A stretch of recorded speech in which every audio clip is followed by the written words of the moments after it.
Bien, pues nada, antes de empezar o antes de entrar en detalle con los temas de inflación, ¿por qué no nos cuentas un poco sobre la labor que desempeñas en el banco? Sí, buenos días y gracias a todos por la invitación. Como lo comentaron hace minutos previos, el cargo mío, el Banco de la República, que es el Banco Central de Colombia, es econometrista principal. Y hay como dos funciones que nosotros realizamos. La primera es realizar trabajos que ayuden a responder las preguntas a la Junta Directiva del banco. La Junta Directiva del banco son los que toman las decisiones macro y macroprudenciales en Colombia. Los trabajos que realizamos también son útiles para pronosticar o para analizar ciertas variables que son relevantes en nuestros estudios. Y usualmente esos trabajos involucran el uso pues, de diferentes metodologías econométricas, estadísticas y obviamente también software econométrico. Perfecto. Entonces, pues en ese sentido, eh, pues nos gustaría saber cuál es la importancia de usar metodologías y software econométricos dentro de tu trabajo. Digamos, esto es lo más importante, digamos, ya que esas metodologías que utilizamos y hacia el software son las herramientas que nos permiten implementar los estudios que nosotros hacemos. En ese, digamos, aspecto, es muy importante también que nosotros escojamos la metodología adecuada con cuidado. Se deben aplicar, obviamente, dependiendo del tipo de análisis que uno vaya a hacer, del tipo de series que vaya a analizar. Por ejemplo, digamos, si una variable o una serie tiene una tendencia pronunciada o un efecto estacional o un cambio de tendencia, digamos, las técnicas que nosotros utilicemos deben tener en cuenta esas dinámicas. Ok, perfecto. Pues nada, ya pasando el preámbulo, pues ahora sí entremos en el tema central de la charla y la cual será tu disertación pues en la Convención de Cartagena. Una primera pregunta, ¿por qué es relevante analizar la inflación para el Banco Central y para la economía en general? Sí, digamos, por ejemplo, para la economía, pues es una variable muy relevante, muy clave.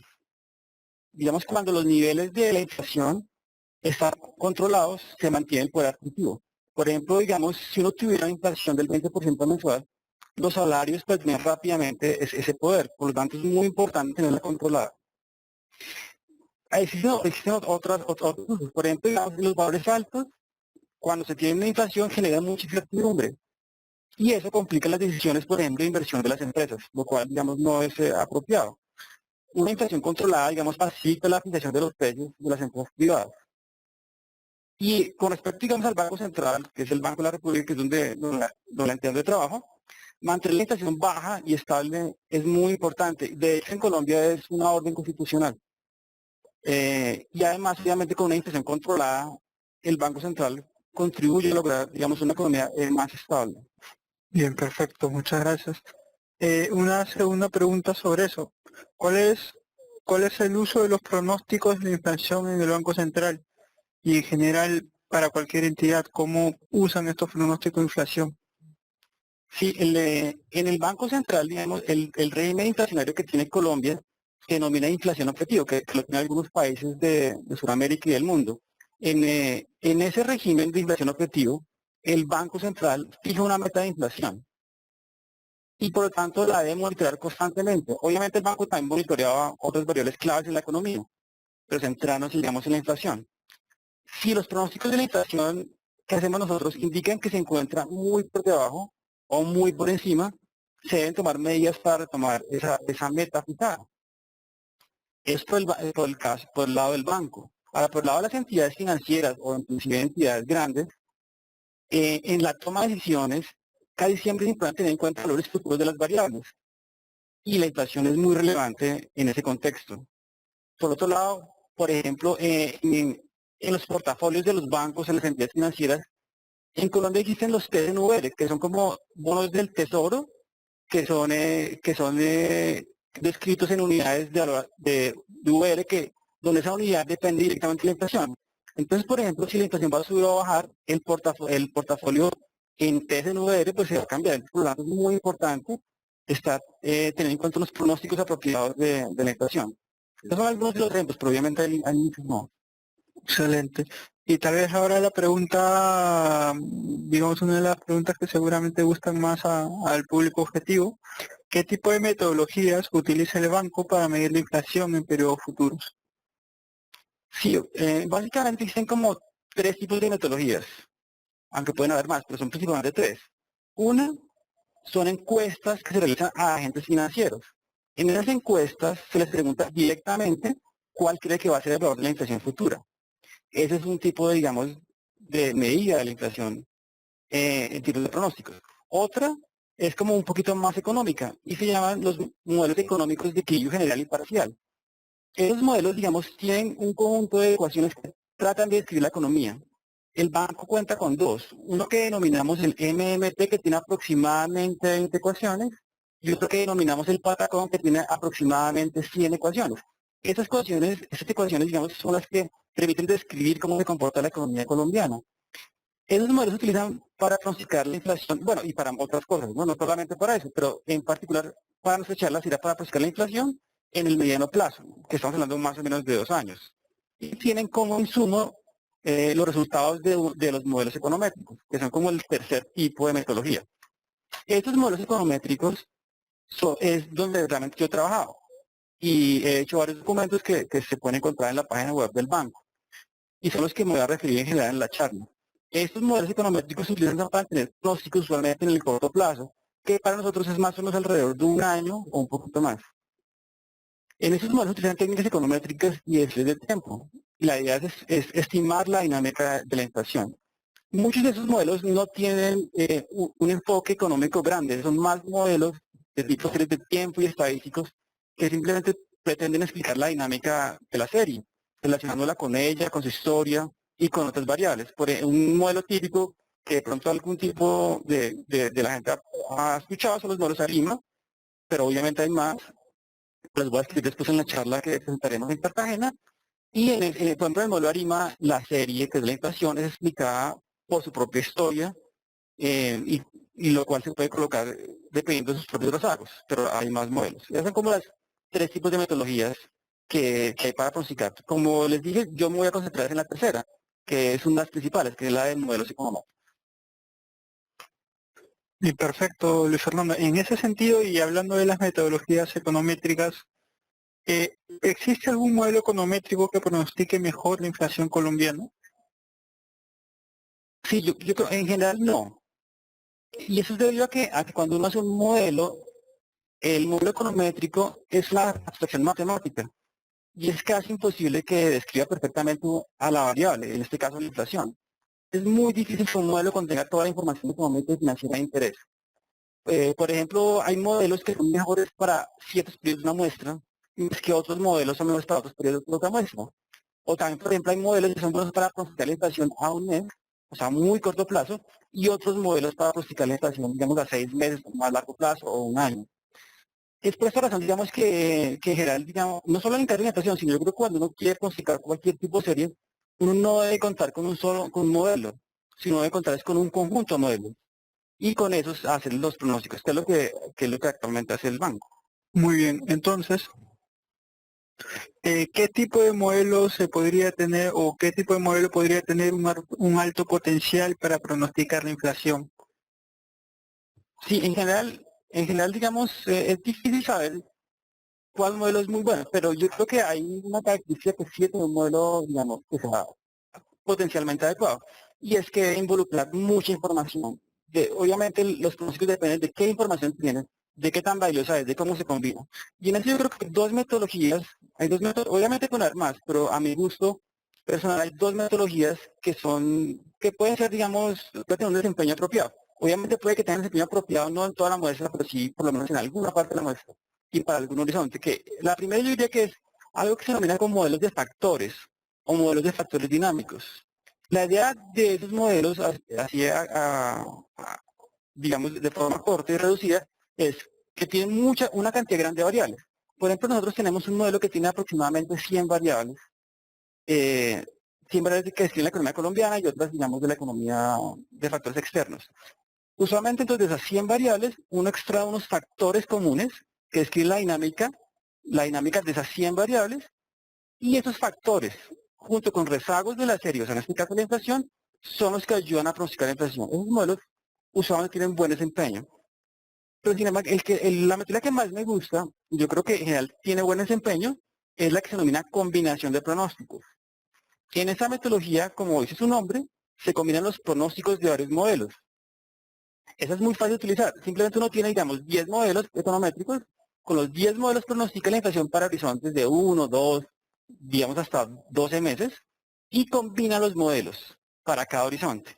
Esa es útil debido a que como no hay un modelo que siempre sea mejor que los demás, es muy clave combinar la información de todos ellos y esa es la metodología que permite hacerlo. Entonces, digamos, esa es una metodología digamos, que funciona bastante bien.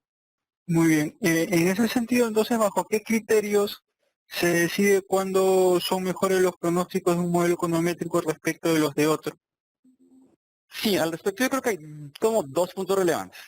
Primero, digamos, la idea es que uno combine pronósticos adecuados, o sea, no partir de modelos adecuados para después, digamos, decir cuál es el mejor. Entonces, digamos, entonces si uno tiene 5 modelos, como la primera etapa es mirar que los errores de esos modelos se comporten bien, o que en general, o si hay más supuestos adicionales, que también se cumplan. Una vez, digamos, se tienen los modelos que ya se probó, que son adecuados en ese aspecto, ahí sí uno empezaría a mirar si pronostica mejor que otro, porque si uno no hace esa primera parte, pueda que la decisión sea espuria, puede que como no revisó que ese modelo era apropiado, pueda que pronostique muy bien, pero por casualidad, pero en general, si uno sigue manteniendo, no debe pronosticar bien. Entonces, una vez uno tiene escogido los modelos que son apropiados en ese aspecto, uno mira cuál se desempeña mejor en términos de pronóstico. ¿Y cómo se hace eso? Es muy sencillo. Simplemente uno hace un seguimiento del modelo, digamos, por 2 años, en el cual en cada mes, en este caso como la inflación es mensual, va guardando qué pronosticó el modelo para el mes siguiente, para 2 meses, hasta, por ejemplo, 12 meses, lo guarda por ahí por 2 años y después mira, ya con el dato observado, cuánto se desfasó. Y genera una estadística en la cual saca el promedio de esos errores de pronóstico. En la medida que un modelo tenga menores errores, pues es un modelo que pronostica mejor. Lo que nos ha resultado en la práctica es que además eso se debe hacer por horizonte. ¿Por qué? Porque pueda que digamos de los 10 modelos que uno tiene, un modelo sea muy bueno para el corto plazo, o sea, para digamos 1 o 2 meses, pero otro modelo sea mejor para mediano plazo y otro para largo plazo. Entonces, esa estadística se debe hacer por horizonte. Y digamos, además, en términos estadísticos, también existen otras técnicas que permiten saber si el modelo tiene un error menor significativamente. O sea, hay unas pruebas de hipótesis que uno puede desarrollar para saber si realmente la mejora es significativa o simplemente es muy pequeña. Perfecto. Entonces, dentro del contexto analizado y de todo lo que se ha venido mencionando en las preguntas que bien has respondido anteriormente, ¿se pueden aplicar directamente al caso colombiano los modelos que se han desarrollado, por ejemplo, en Estados Unidos y en Europa? ¿Cuál deberían ser las consideraciones para llevarlo a cabo? Sí, ese es un punto muy importante. Digamos, los modelos se pueden aplicar directamente. Sí, generalmente, digamos, todos los modelos se desarrollan en esos países, pero tú vas a tener en cuenta que no siempre pueden ser directamente aplicados.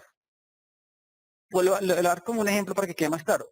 Digamos, si uno compara las series de Colombia y en general de algunos países latinoamericanos con las que se tienen en Estados Unidos, en particular los datos colombianos presentan una mayor estacionalidad. Es decir, ese comportamiento que repite como cada año, digamos en los diciembre, o en los eneros o en los febreros. Y además la estacionalidad va cambiando. Por ejemplo, digamos, pueda que en los diciembres de la última década tengan un efecto menos alto que los diciembres de la década anterior. Entonces, ese tipo de dinámicas que son como típicas no necesariamente, o no están claro en Estados Unidos o en Europa, se tienen que cambiar. O sea, uno tiene que reconocer esos hechos utilizados y tiene que utilizar los modelos que sean capaces de capturar ese tipo de dinámicas. Por ejemplo, otro tipo, digamos, digamos, de patrones adicionales que pueden tener las características de nuestras economías, es que en las de nosotros puede haber más cambios estructurales. O sea, como más cambios, digamos, debidos a hechos naturales o debidos a cambios de régimen político, etcétera, o a tratados de libre comercio, etcétera. Y si uno no modela esos cambios de la economía, obviamente, pues va a tener unos modelos inapropiados y unos pronósticos malos. Y eso en general, ese tipo, digamos, de cambios estructurales es lo que da origen a los modelos no lineales, que son un poquito más complicados, pero que son necesarios para modelar, por ejemplo, esos cambios. Y sobre todo, digamos, si uno tiene muchos grandes. Porque, digamos, en la estadística y en econometría, digamos, si hay una ley que dice que entre mejor dato, entre más datos es mejor. Pero en economía de nosotros esa ley o esa regla no es tan clara. Existe como una dicotomía, digamos, entre más datos tenga uno, hay más probabilidad también de encontrar cambios estructurales. Entonces también está la dicotomía, o tomo una muestra pequeña que no tenga cambios, o una muestra grande, pero entonces si tiene cambios estructurales, pues tengo que entrar a modelar esos cambios, o si no, obviamente el modelo me va a inapropiado. Y hablando justamente de esos cambios estructurales, de esos cambios en la dinámica que tienen las variables en el tiempo, ¿cómo han influido los cambios en la dinámica de inflación en los términos de los modelos utilizados? Sí, exacto. Ese punto está muy relacionado con el punto anterior. Digamos, en el caso de la dinámica de inflación de Colombia, por ejemplo, antes de los 80 y de los 90, la inflación colombiana era mayor del 20%. De hecho, digamos, creo que a nivel mundial, solo en ese momento solo habían como dos inflaciones que no habían bajado como a un dígito. Creo que era colombiana y una como de Asia. Pero si uno ve los datos actuales, como vieron en la gráfica, ya la inflación colombiana está alrededor del 3%. Eso indica, digamos, que el cambio fue drástico y también en volatilidad. Digamos, otro cambio, por ejemplo, es la transformación logaritmo. Digamos. Uno usualmente para calcular la inflación, uno parte del índice de precios al consumidor, extrae el logaritmo de ella y después la diferencia. Pero muchas veces el logaritmo en términos de la inflación, del IPC, que es el índice de precios al consumidor, y otras series, se aplicaba para estabilizar el índice. Pero si uno analiza las muestras recientes, las economías de todos modos han venido a ser más estables. Si uno mira, digamos, los últimos 10 años, ya no es tan claro el uso del logaritmo. O sea, han habido cambios, ahora ha estabilizado la economía, todavía sí sigue inestable, pero se ha estabilizado más de lo que era antes. Eso indica, digamos, que si uno va a hacer modelación, tiene que tener en cuenta esos cambios. Tiene que involucrar modelos no lineales si quiere, por ejemplo, modelar esos cambios estructurales. Y en general tiene que mirar la metodología apropiada para los hechos utilizados que uno tenga. Y por ejemplo, respecto de lo que decía el transformación del logaritmo, nosotros hicimos un documento que está en la página web del banco, que se llama Pronósticos para una economía menos volátil, en la cual miramos muchas series colombianas, como unas 5, y miramos que esa transformación, ya debido a que está más estable la economía, ya no es tan necesaria como era antes. Ok, Luis Fernando. Pues nada, muchas gracias por las respuestas. Particularmente te pediría, en base a todo lo que hemos hablado, pues nos has dejado un panorama muy amplio de un poco las consideraciones que tiene el Banco Central, lo que se debe tener para realizar pronósticos o modelar el tema de la inflación.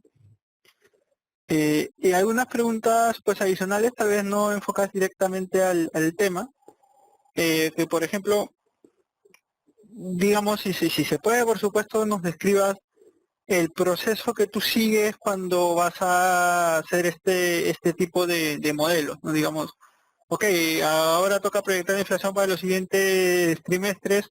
¿Cuál es el proceso de análisis de datos que se desarrolla en base a todos los criterios mencionados anteriormente? No sé si nos podrías ayudar con eso. Sí, digamos, yo estoy en la parte como más investigativa.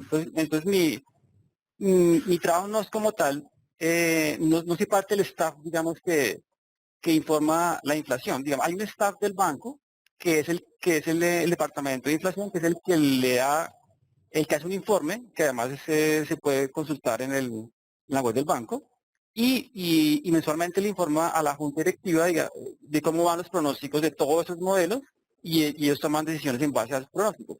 Pero, digamos, ¿cuál es, digamos, mi función? La función como investigador es mirar cómo encontrar un modelo que incorpore nuevas medidas o nueva información. Le voy a dar un ejemplo.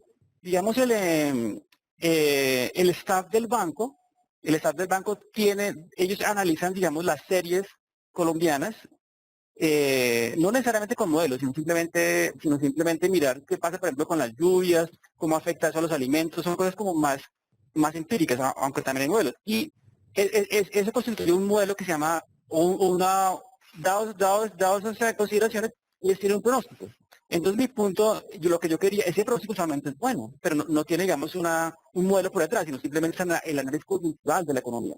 Entonces yo quería, digamos, incorporar esa información a la combinación. Entonces lo que hicimos fue, es como una información a priori. Entonces, en ese contexto de econometría bayesiana, pues yo no soy bayesiano, pero en ese momento me tocó pues utilizar técnicas bayesianas.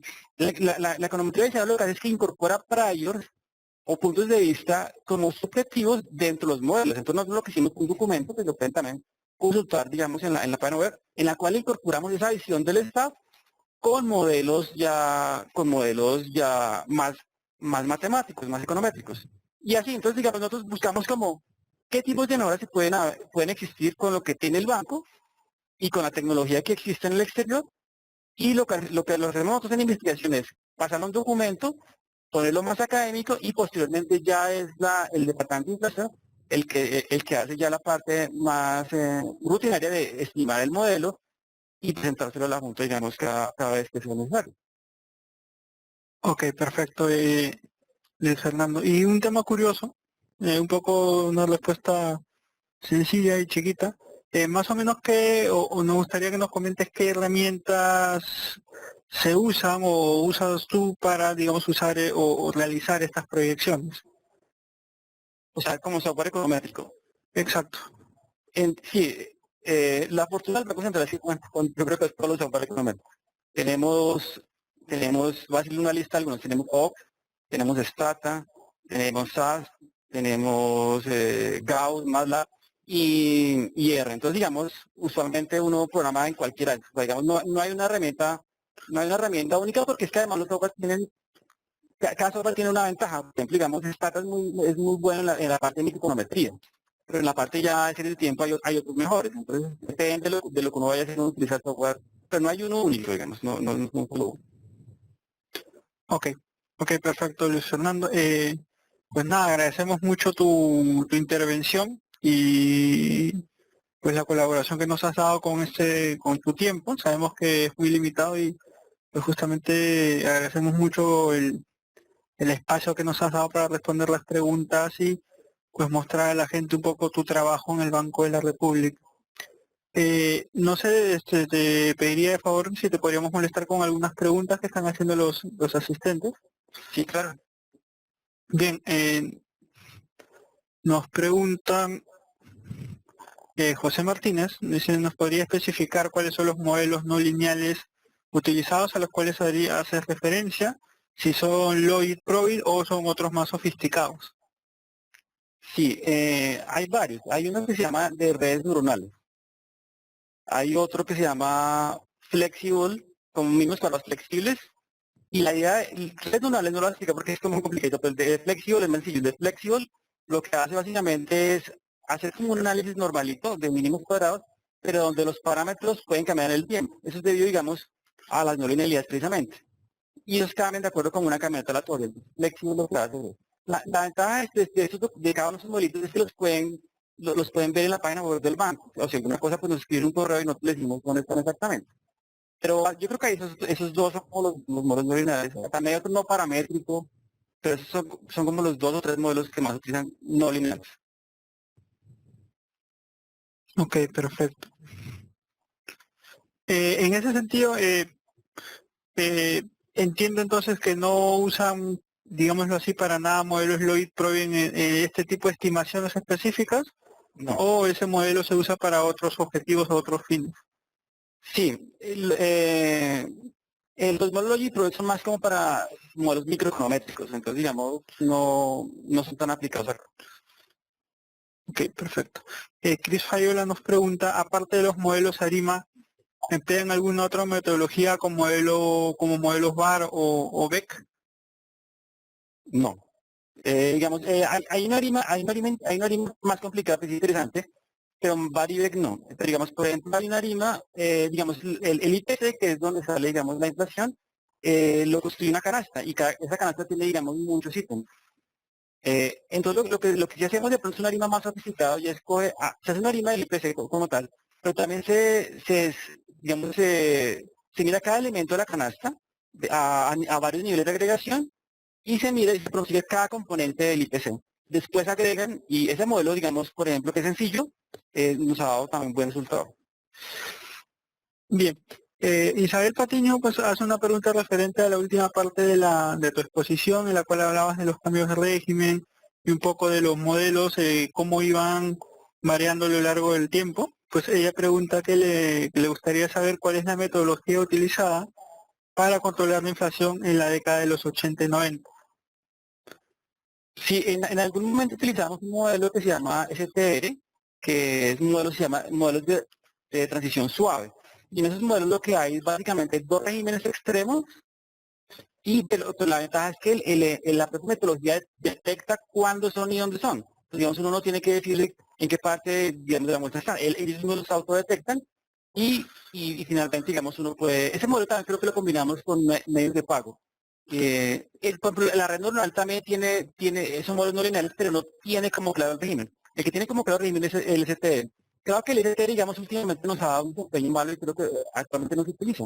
Pero para regímenes, digamos, es bueno. Y eso sería que la inflación colombiana es un poquito más estable en este momento. Pero alguna vez se utilizó y yo bien, pero ya en estos momentos ya no está dando tan bien. Perfecto. De la misma manera, pues Isabel Patiño pregunta también cuáles son las pruebas de hipótesis para evaluar la significancia en los pronósticos.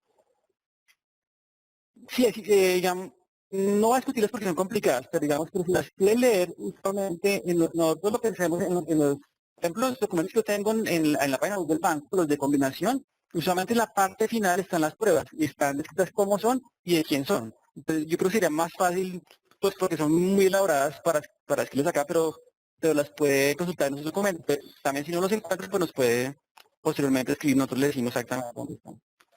Bien, Luis Cabrera nos pregunta, ¿los modelos utilizados tienen en cuenta las expectativas de inflación? Sí, no todos, pero hay algunos modelos que sí. Por ejemplo, una vez hicimos un modelo de curva de Phillips donde se tenía en cuenta expectativas. Y el hecho de considerar las expectativas es complicado porque no hay una forma. Entonces, hay creo que se hacía por diferentes maneras. Pero sí hay algunos, sí. No todos. Ok, perfecto. ¿Y de qué dependería entonces considerarlas o no? No, digamos, cuando uno hace un modelo, hay como dos estrategias. Hay modelos que tienen como base una teoría económica, por ejemplo, como el de curva Phillips, aunque hay economistas que no tienen curva Phillips, hay otros que sí, pero hay algo de teoría económica. Entonces, digamos, en esa teoría económica, digamos, de la curva Phillips, pues hay unas variables que se han incluido. Entonces uno excluye las variables que dice la teoría económica. Pero hay otros modelos más como estadísticos y de serie de tiempo. Por ejemplo, el modelo que yo les comentaba, factores dinámicos. Ahí simplemente lo que uno hace es incluir todas las más reales que pueda. Digamos, en Latinoamérica siempre hay como restricción de variables. Uno tiene información, pero no tiene toda la que quisiera. Pero no incluye la más que tenga. Entonces, digamos, en este caso tenemos 100 variables, pero ¿cuáles? No, todas las que podíamos. O sea, las que uno podía, digamos, tener obviamente como desde los 80, porque también si uno tiene solamente pues, 10 datos no puede. Entonces uno mira una muestra suficientemente grande y incluye en este tipo de dinámicas o de modelos, incluir todas las que pueda. Pero como digo, depende mucho del tipo de modelo. Ok, perfecto. Muy bien, pues Luis Fernando, ya no hay más preguntas de los asistentes. Nuevamente, pues te repito el agradecimiento a tu persona por el tiempo que nos has brindado y has brindado a los participantes para un poco ilustrar pues tu labor y la labor del Banco Central en la creación de modelos de pronóstico de la inflación y su uso para pues mantener estable la economía. Muchas gracias. Ah, no, gracias a ustedes. Quiero terminar algo, Muchas gracias. Luis Fernando, si es afectado en este momento, si Luis Fernando no sé, nos puede decir un poco, les puede decir un poco a nuestros asistentes el por qué participar en esta convención pues, que vamos a realizar en septiembre, como aquellas personas que de pronto tengan dudas o algo así, darles un porqué. Y yo he asistido como unas 2 reuniones y les voy a decir pues, la experiencia que he tenido. En general, digamos, el tipo digamos, de metodologías que se desarrolla en esas convenciones es una metodología, son técnicas, digamos, muy accesibles, digamos, a mucha gente. Son sofisticadas, pero no digamos, tan complejas para que solamente la puedan entender mucho. Entonces, digamos, la cantidad de personas que pueden digamos, acceder a eso es bastante grande. Y por otro lado, digamos, digamos, por ejemplo, cuando yo estaba con el doctor Moon, digamos, él además también, además como persona, digamos, tiene una capacidad de explicar cosas complicadas en términos muy, muy sencillos. Entonces también eso como que como que lo anima a uno. Y en general yo creo que, pues lo que le digo, digamos, es como considerar técnicas, digamos, de un uso importante y complejo, pero vistas con una solución, digamos, que es accesible a cualquier persona y con software, digamos, que no es tan complicado de manejar. Bien, acá hay una pregunta, bueno, un poco sobre la convención del señor José Martínez. Él nos pregunta si el área de métodos cuantitativos y cuantitativos de la convención está más enfocada a macroeconometría o también orientada a la investigación microeconométrica en ciencias sociales. Y realmente nosotros hemos enfocado la convención de una manera holística, entonces en ese sentido no solamente nos enfocamos en el tema macroeconométrico, sino vamos a enfocar conferencias basadas como esta, por ejemplo, en temas macroeconómicos o tener a la vez conferencias basadas en temas de aplicaciones microeconómicas de los modelos econométricos, ¿no? Así como también una parte específica a la parte de la gestión de riesgos y la modelación en gestión de riesgos en los distintos sectores de la economía.